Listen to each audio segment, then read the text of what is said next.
So this is a quick tutorial on how you can use Google Forms to create an interactive chart to show results of a poll. So I'm here in my Google Drive, and I'm just going to create a new form. And I'm going to name this Google Drive Poll.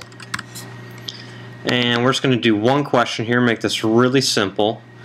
We'll say Google Drive is awesome. And I'm going to make this a multiple choice question type.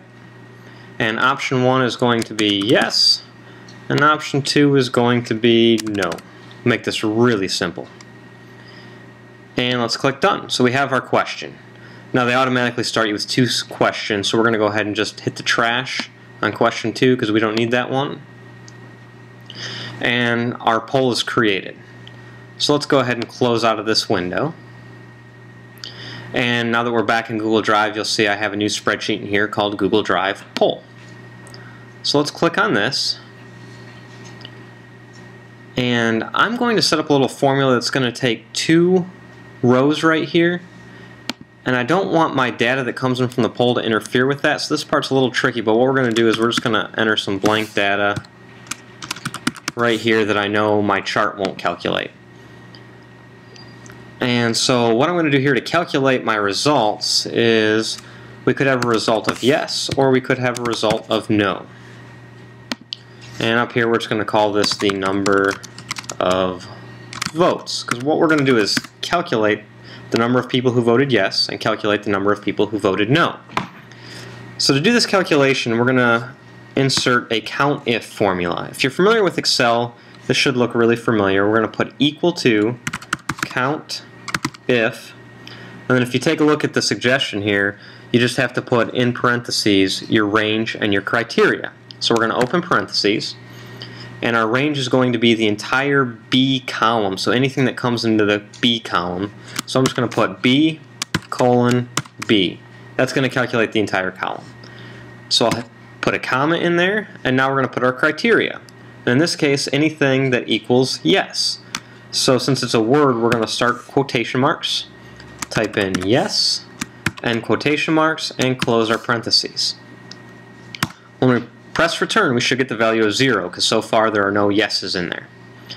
For no, we're going to do the exact same thing, except substitute no in. So equals to COUNTIF,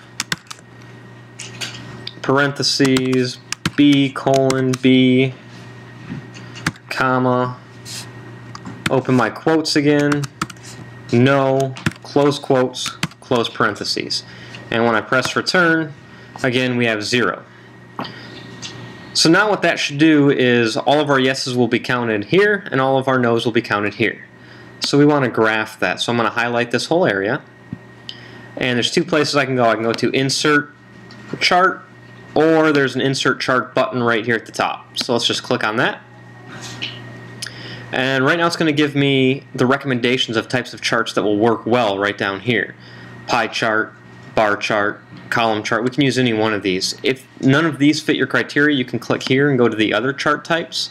Some of them might not work though. If we click map, it's probably not going to be able to map a yes and no scenario. So if you go back to the start page, this gives you ones that it already recognizes will work well. So in this case, let's just use a pie chart and go ahead and click insert. So right now this pie chart doesn't have anything to actually chart, so we're going to have to go ahead and submit some results. Now in order to get to the live form, right here under Forms, there's a Go to Live Form.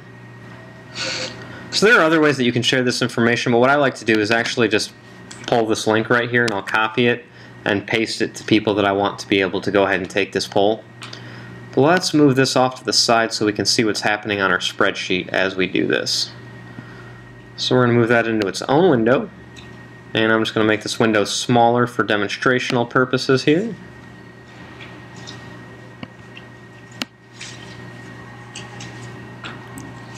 Okay, now as we vote, let's go ahead and submit yes a couple of times.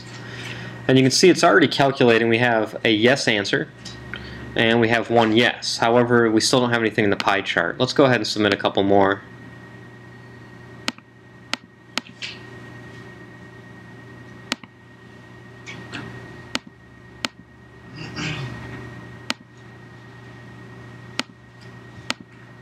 Okay, so several people have voted at this point. What I've noticed is you do have to click on the chart to get it to update. And what I tend to do, if you're using this for live demonstration, if you click on it and grab it, you can see the little hand grabber to move it around. That will auto-populate new results. So if I was giving a demonstration where all I wanted the people to see was this chart as the results were coming in, I would just fill the screen with this chart and then just kind of keep moving it around a little bit, and that's going to auto-populate any changes that happen. So if I were to submit another one, all I'd have to do is click on this and move it a little bit, and it auto-populates the change. And all that does is causes a refresh so that it can pull the new data. And as you can see, this data is automatically updating. So that's all you have to do. That's a quick, easy way to get a live chart graph to show results as people vote on a poll. Yay.